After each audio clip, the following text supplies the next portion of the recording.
Lorsqu'une marque organise une journée pour faire découvrir ses modèles, les clients et futurs clients sont généralement contents de venir découvrir toute une gamme dans des conditions privilégiées. Mais plus rare et plus original est lorsqu'une concession ou un distributeur imagine une journée comme celle à laquelle nous nous sommes rendus au sud de la région parisienne, où se trouvaient mêlés futurs clients, simples visiteurs et collectionneurs. Car la journée à Barthes, qui a été organisée avec l'aide du constructeur, a eu la bonne idée de mêler tout ce petit monde pour une journée où l'on pouvait à la fois découvrir la gamme, l'essayer sur circuit, faire du karting, manger italien le midi et rencontrer des collectionneurs de voitures 100% italiennes. Mais ce fut également l'occasion de découvrir deux surprises originales. Des versions exclusives proposées par Abarth Paris, avec teinte de carrosserie à la carte, sellerie personnalisée, jantes spéciales et équipements en option. Et également des tests de glisse, grâce à un original système qui se monte et se démonte en quelques minutes. On a monté des anneaux en matière composite autour des pneumatiques. Ça a deux avantages, c'est la facilité de montage d'une part, et puis surtout le rendu dynamique, puisqu'on conserve toute la dynamique de l'auto, tout en modifiant artificiellement le pouvoir d'adhérence d'une roue, d'un train ou des quatre roues, selon l'usage que l'on va en faire. Côté animation, du plus jeune au plus âgé, la journée était agrémentée donc par du kart à gogo, finalisé par un podium pour les trois meilleurs. Le midi, pasta per tutti. Et toute la journée, les nombreux collectionneurs de Lancia, Alfa Romeo, Auto Bianchi, Fiat et Abarth présentaient leurs modèles, récompensés en fin de journée par le prix de la plus belle voiture. Côté piste, on pouvait rouler avec sa propre voiture ou en tant que passager sur des voitures d'essai avec petites leçons de maîtrise à l'appui. A noter que dans ce genre de manifestation, la présence féminine n'est pas ridicule, car toutes les Abarth ne sont pas achetées que par des messieurs, loin de là. C'est votre voiture à vous? C'est ma voiture. Je voulais voir justement sa tenue de route et voir comment elle réagit. Voilà. Et puis ça, pour au niveau de la glisse aussi, pour la conduite après, ça sert toujours. Mais madame vient souvent accompagnée. C'est la voiture de monsieur ou la voiture de madame? De monsieur. De monsieur, hélas. Et madame, vous avez quoi comme voiture? Une Peugeot. Bon. Et votre prochaine voiture, c'est quoi? Une Vincent Abarth. En attendant, vous piquez celle de votre mari de temps en temps? J'ai pas le droit. D'accord. Vous n'êtes pas prêteur? Pas du tout. Madame n'a pas le droit de toucher aux joujoux de monsieur. C'est un sujet de dispute. Au final, une opération comme celle-là, c'est gagnant-gagnant pour tout le monde. Des opérations comme celle d'aujourd'hui, quel est l'intérêt et l'implication d'Abarth France? Aujourd'hui, la notoriété de la marque, elle est quand même assez faible. Et ce genre d'opération, elle a pour vocation de mettre en contact du prospect et du client déjà propriétaire. L'idée étant de mettre les gens dans nos voitures pour leur faire découvrir les avantages du produit Abarth et l'intérêt sportif de nos véhicules. C'est le genre d'opération sur lesquelles on essaie de pousser les distributeurs, puisque aujourd'hui, faire une communication traditionnelle sur Abarth, on se rend compte que ça ne nous rapporte pas beaucoup, alors que réunir les gens autour de quelque chose d'événementiel, il y a un vrai intérêt, un esprit un petit peu club qui se crée autour de ça, et sont des opérations à succès et qui derrière nous rapportent parce que on fait vraiment connaître ce qu'est notre produit. Pour conclure la journée comme il se doit, parade générale, mêlant tous les modèles de toutes les marques, mais uniquement italiennes bien sûr. Les propriétaires de modernes pouvaient monter à bord des anciennes et vice versa. La prochaine fois, nous, on reviendra avec nos autos perso. Et Christophe Marquet, directeur de la concession Abarth Paris, est avec nous pour nous parler un petit peu de cette initiative. Christophe, initiative conjointe entre la marque et un distributeur. C'est assez rare ou ça se fait assez régulièrement dans le monde de l'automobile? À ma connaissance, c'est la première fois. Et c'est totalement magique parce qu'il y a réellement une excellente association entre la marque et le réseau. Et notamment, là, c'était un pari qu'on a voulu faire en testant un petit peu nos clients dans autre chose que uniquement la vente et la réparation, avoir un contact en dehors de nos concessions.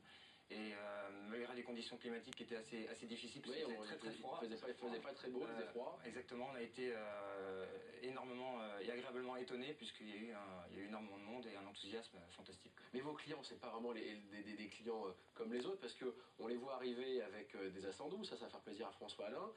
Il y avait il y avait des Fulvia, il y avait des Fiat X9, c'est quand même des amateurs, des collectionneurs, donc ils sont plus sensibles que d'autres. Ils aiment la voiture à la base. Oui, alors dans la clientèle Abarth, on a des clients aujourd'hui qui ont aussi les anciennes et qui vont acheter les nouvelles. Donc on a vraiment une clientèle qui est très diversifiée. Et ce qui est sympa, c'est qu'en fait, on a une clientèle qui à la fois se raccroche sur l'héritage d'Abarth et sur toutes les valeurs qu'on a pu savourer pendant des années et reprend le relais en fait avec les nouveaux produits actuels. Et donc ça c'est assez exceptionnel et je pense que on le retrouve très rarement dans d'autres marques actuellement. Donc Abarth actuel se rappelle vraiment de son passé. On est sur cet héritage, François, l'avis du Moi, journaliste. j'ai l'impression d'abord, parce que ce genre d'initiative, effectivement, c'est bien, ça permet de mêler un peu tous les genres. Et ça prouve, effectivement, je crois que la marque a vraiment envie de se créer son identité. Et qu'on ne dise pas systématiquement que la 500 est une Fiat. Là, on peut dire la 500, c'est une Abarth. Je crois que c'est pas un secret. Abarth va sortir un modèle spécifique qui ne sera pas une Fiat, qui sera un modèle que vendu par Abarth. C'est quoi? Il y a une sorte de petite barquette, hein, il y a des images qui circulent sur Internet. Donc voilà, c'est bien aussi qu'Abarth se recrée cette image-là. D'ailleurs, pour raccorder avec le sujet de tout à l'heure, la 124 Speeder qui était une Fiat à l'origine, c'est donc vendu sous la marque Abarth. Il ne s'appelait plus Fiat de fait, c'était vendu comme l'Abarth 124. Donc voilà. Pierre, là aussi sur Abarth, vous les avez essayés, ce ne sont plus des Fiat, il y a vraiment un vrai tempérament, de vraies spécificités. Il y a une vraie différence, ça c'est certain, entre une 500 et une Abarth, puisqu'on dit une Abarth et pas une 500. Les cartes grises, pourtant, c'est encore marqué Fiat, hein, je crois. Hein. On chipote, mais on chipote, mais disons que je pense que le genre d'acheteur pour ces autos-là, finalement, je crois que c'est quelqu'un qui aime la voiture et qui avant tout aime conduire. Homme ou femme, on l'a vu. Homme ou femme, effectivement, et le but du jeu, c'est premièrement, on se fait plaisir avec une petite auto sportive, et puis il y a un autre aspect qui est extrêmement important et qui en fait est une tendance générale, on va dire, qui touche maintenant beaucoup de marques, c'est que l'automobiliste a envie de se démarquer et a envie d'avoir sa voiture, c'est-à-dire une Abarth, mais une Abarth qui va être personnalisée, qui ne va pas ressembler à celle d'un autre propriétaire dans son quartier. Et je trouve ça, oui, assez sympa. Alors, Christophe, chez vous, on a le choix, parce qu'on l'a vu, là sur le parterre, il y avait quelques 500 Abarth, des coloris différents, on peut mettre des bandes sur le bas, sur le côté, on fait un petit peu ce qu'on veut, c'est vraiment des voitures à la carte. Oui, c'est exactement ça. On a poussé un petit peu le pari avec les clients, puisqu'il y a des clients qui souhaitent aussi des couleurs personnalisées, des intérieurs personnalisés. Vous, en tant que distributeur, des teintes spécifiques qui ne sont pas proposées par le constructeur? Alors nous, on a 3 casquettes. On est distributeur, réparateur et on est également aussi préparateur. Donc effectivement, c'est quelque chose qui n'est pas courant et on se sent non seulement... Là, on voit, là, vous avez notamment, il y en avait une grise, vous avez préparé une 500 Abarth par le concessionnaire, par vous. Tout à fait. Ouais. Tout à fait. Et alors celle-ci, qu'est-ce qu'elle a de particulier? C'est préparation moteur, esthétique? Alors, préparation moteur, oui, et c'est la version en fait 160 chevaux. On y a mis effectivement tous les accessoires qui sont aujourd'hui disponibles chez Abarth, comme entre autres l'échappement Monza. Et en plus, on a effectivement repeint la voiture totalement, qui est en fait un gris Alfieri, la couleur reprise chez Maserati. Et c'est un véhicule qui a été vendu, qui a été sorti en fait en 10 exemplaires. Tous numérotés. Toutes numérotés, et voilà, donc c'est exceptionnel, fantastique. Et c'est un véhicule qui coûte combien, cette 500 Abarth d'un type très très particulier? Celle-ci, un peu... Une Abarth, ça vaut 18 500 euros de base. Hein. Une SCC, ça vaut quoi, 21 22 000 euros? Voilà, un petit peu plus, on va dire 22 23 000 euros, grosso modo. Et on va dire que là, on n'a pas dépassé la barre des 30 000 euros. Mais pour un produit effectivement exceptionnel et encore une fois limité.